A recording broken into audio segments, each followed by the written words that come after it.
आणि सुप्रीम कोर्टाने 80 पानाचं जजमेंट दिलं की हा समाज ओबीसी मध्ये येऊ शकत नाही. ठीक आहे, त्या सगळं त्यांना तुम्ही द्या, आमचं काही म्हणणंच नाही. आमचं म्हणणं एवढंच आहे की ह्या गर्दीमध्ये जे आहे तुम्ही आलात तर तुम्हालाही काय भेटणार नाही.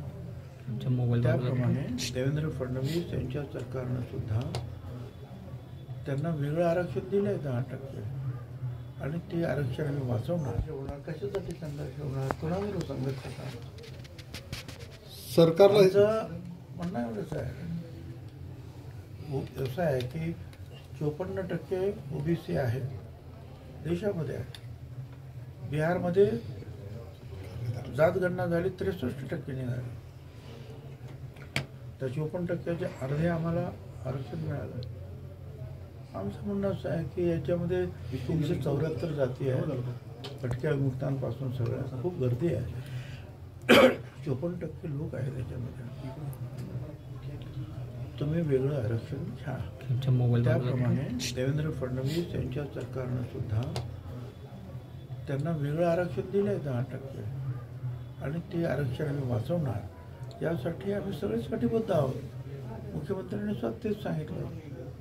बरं, विद्यार्थ्यांसाठी जे काही त्यांना अधिकच्या काही गोष्टी पाहिजे होत्या, सारथीच्या माध्यमातून त्या देण्यात आलेल्या आहेत. त्यांच्यासाठी वसतिगृह, तर ज्या काही गोष्टी आहेत, ज्या ओबीसी आहेत त्याच्यापेक्षाही कधी जास्त गोष्टी सारथीच्या माध्यमातून देण्यात आल्या.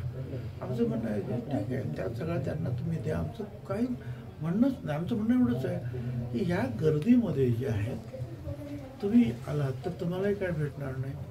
आम्हाला पण अडचण होईल, एवढंच आमचं म्हणणं आहे. आता त्या दिल्यानंतर ते कशासाठी हे सगळं करतात हे मला काही माहिती नाही. पण ओबीसीच्या बाबतीमध्ये जर ते काही म्हणत असतील तर आमचं आग्रहात राहील, नवे म्हणणं हेच राहील की नाही. कारण 4 आयोगाने त्यांना नाही म्हणून सांगितलं ओबीसीमध्ये, आणि सुप्रीम कोर्टाने 80 पानाचं जजमेंट दिलं की हा समाज ओबीसी मध्ये येऊ शकत नाही.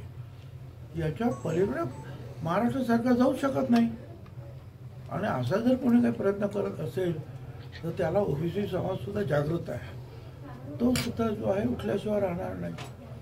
पण आज जोपर्यंत सरकार ते सांभाळत आहे तोपर्यंत आम्ही सर्व बघतो काय चाललंय ते.